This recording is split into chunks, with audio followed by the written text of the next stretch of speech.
Hello everyone, कैसे हैं आप लोग। आशा करता हूँ आप सभी लोग बहुत खुश होंगे, स्वस्थ होंगे। तो अभी हम लोग पढ़ने वाले हैं क्लास 12 की मैथ्स और चैप्टर है हमारा 11 एक्सरसाइज 11.2 और क्वेश्चन बहुत ज़्यादा इम्पॉर्टेंट है क्योंकि इस एक्सरसाइज से 4 नंबर का आने वाला है। तो मुझे लगता है ये वाला न्यूनतम दूरी वाला क्वेश्चन ज़रूर आता है, तो इसे आप ज़रूर ध्यान से पढ़ लें, ठीक है। तो क्वेश्चन नंबर आप अभी हमने लिया है 13वां नंबर। तो चलिए सॉल्व करते हैं। वह रेखाओं, देखिए ये रेखाओं का क्या है, कार्तीय रूप में समीकरण है।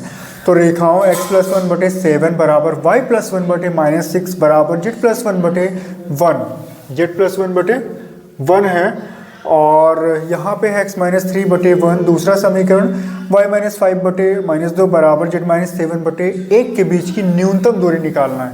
तो सबसे पहले तो ये सूत्र अच्छे से याद कर लीजिए। अब ये आ सकता है, बिल्कुल 100% आ सकता है। d बराबर लिखा हुआ है ये मॉड, क्योंकि दूरी हमेशा प्लस में रहती है इसलिए पहले से ही मॉड लगा दिया है कि यदि माइनस में वैल्यू आती है तो उसको प्लस में ही लेना है।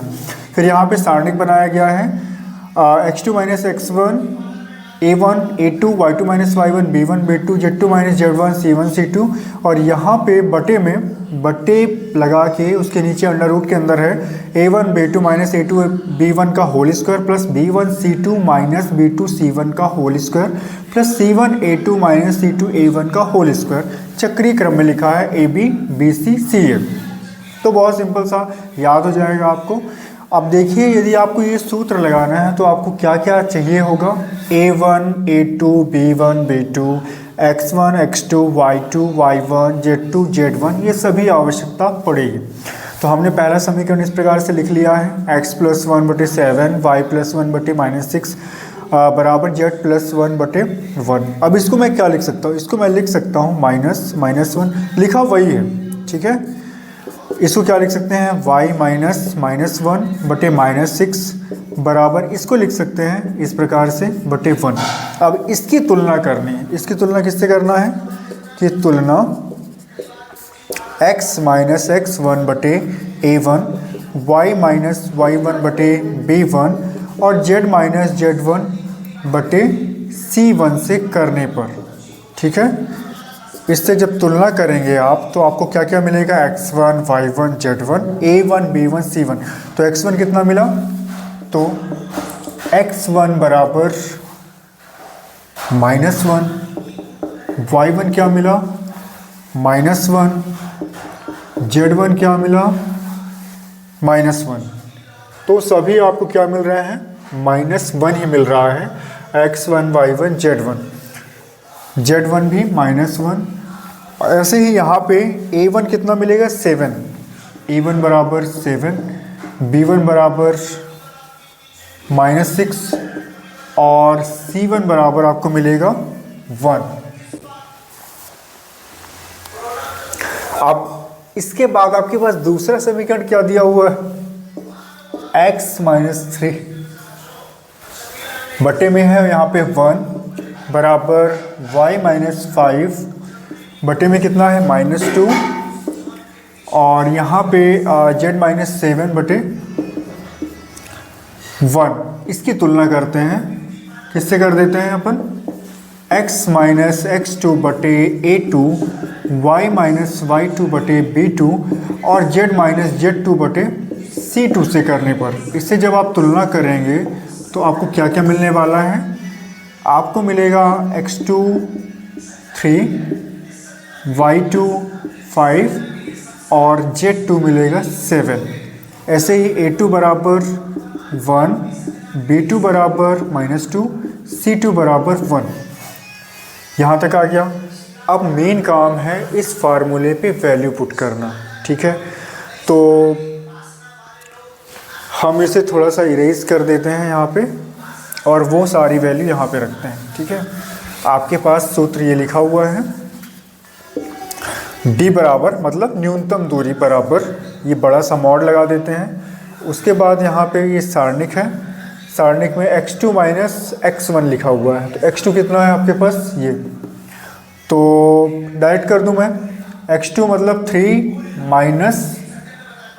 -1 तो कितना आ जाएगा 4, y2 - y1 5 फिर माइनस लगाएंगे तो कितना हो जाएगा, वो प्लस हो जाएगा, तो 6 हो जाएगा ये।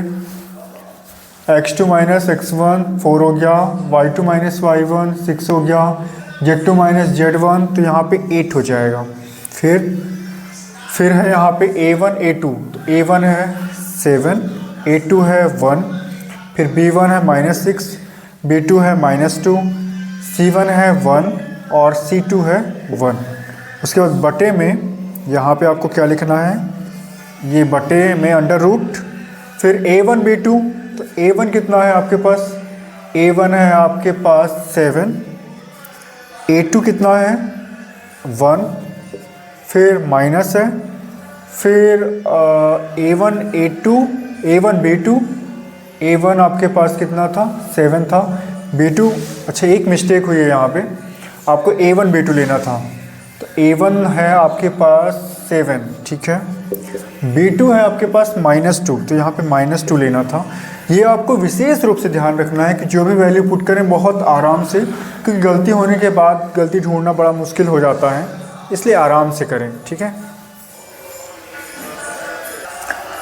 उसके बाद आपको यहाँ पे माइनस लगाना है, फिर है a2, तो a2 की वैल्यू है 1 और a2 b1, तो b1 की वैल्यू है -6, ये ऐसे -6, फिर यहाँ पे पूरे का स्क्वायर लगा देना है ऐसे, बहुत ध्यानपूर्वक करना है क्योंकि एक चिन्ह की मिस्टेक से आपका पूरा सवाल गलत हो सकता है।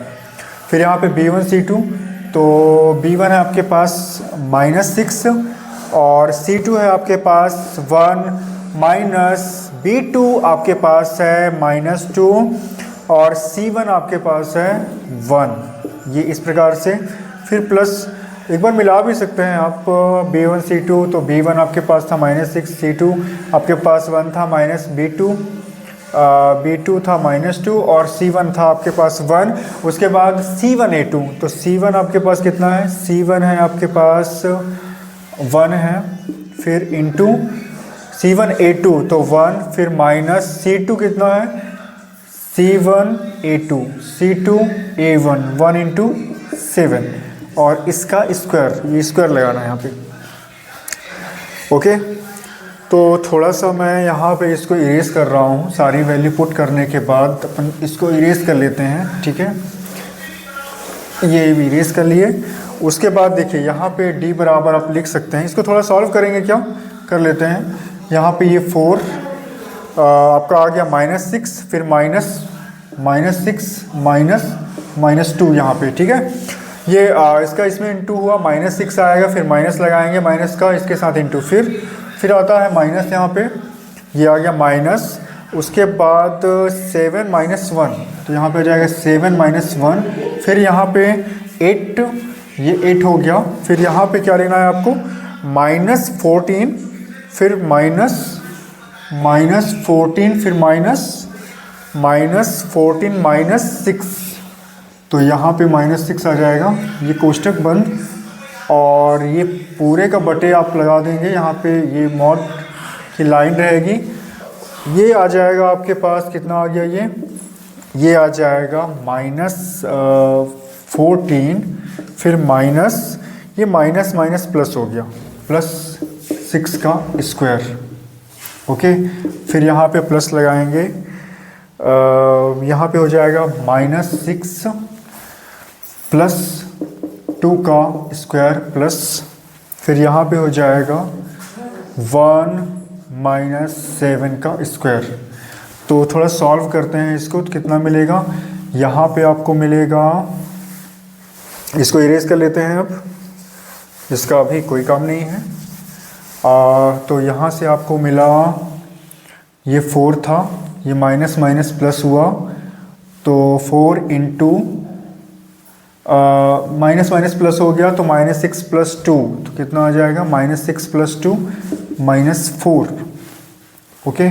फिर ये माइनस, तो यहाँ पे 6 आएगा, 6 × 6, फिर यहाँ पे +8, ये हो जाएगा +6, तो ये हो जाएगा -8। फिर अपन में आप लिख सकते हैं यहाँ पे अंडर रूट के अंदर, ये हो जाएगा 8 का स्क्वायर -8 का स्क्वायर, -8 का स्क्वायर प्लस यहाँ पे आ जाएगा -4 का स्क्वायर प्लस यहाँ पे आ जाएगा -6 का स्क्वायर। तो d बराबर यहाँ पे निकलेगा -16 -36 -64 अपान में अंडर रूट के अंदर लिख सकते हैं आप। यहाँ पे 64 प्लस 16 प्लस 36। तो ये यदि इन सभी को ऐड करते हैं आप, ये सभी को ऐड करने पे आपको d बराबर कितना मिलेगा? सभी को ऐड करने पे चूँकि यहाँ पे मॉड लगा हुआ है तो आप जो भी वैल्यू आती है उसको प्लस में लिख सकते हैं। तो ये सभी को जोड़ते हैं तो 6 4 10 6 16 6 1 6 3 9 1 10 1 11 माइनस, फिर यहाँ पे इनको सब ऐड करते हैं तो यहाँ पे भी वही मिलने वाला है 116 अंडर रूट के अंदर। अब चूँकि मॉड लगा हुआ है इसलिए इसका माइनस हटा सकते हैं, तो 116 अपान अंडर रूट 116 डिवाइड करेंगे, इसको वैसे लिख सकते हैं अभी अपन 116 2 टाइम्स, क्योंकि इसमें अंडर रूट नहीं लगा था और इसको अपन डिवाइड कर सकते हैं इससे, इसलिए इसको ऐसा लिखा गया है। तो ये हो जाएगा √116। तो ये हमारी जो न्यूनतम दूरी है ये मिल चुकी है। तो इस प्रकार से आपको क्वेश्चन हल करना है। थोड़ा सा और इसको सॉल्व करेंगे तो ये हो जाएगा 2√29, ऐसा भी इसको लिख सकते हैं। तो आशा करता हूँ आपको ये वीडियो समझ में आया होगा। आपके जो भी डाउट्स हैं कमेंट के थ्रू बता सकते हैं। आपको ये वीडियो कैसा लगा कमेंट में बताइएगा ज़रूर। सो अपना और अपनों का ख्याल रखिए। Thank you very much.